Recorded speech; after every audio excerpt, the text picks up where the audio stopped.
All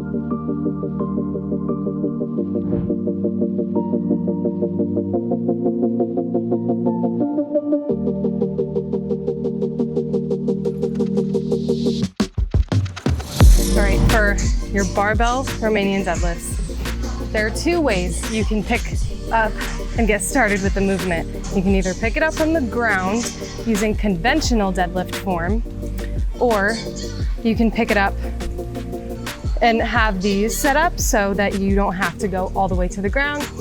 I do this when I'm a little bit lazier, but nonetheless, either way is fine. But make sure, either way, you set up everything you're supposed to set up before picking up the weight. Even if you feel like this is easier, I want you to still focus on having your feet together, pulling back your shoulder blades, engaging your lats, and keeping your core tight before you lift it. So that's what we're gonna do. Of course, if the weight is too heavy, you can do a switch grip, but I'm just gonna be doing this. So lift up, take a couple steps back, and going to lower down with a hip hinge until my hips no longer go back. Then I pull up.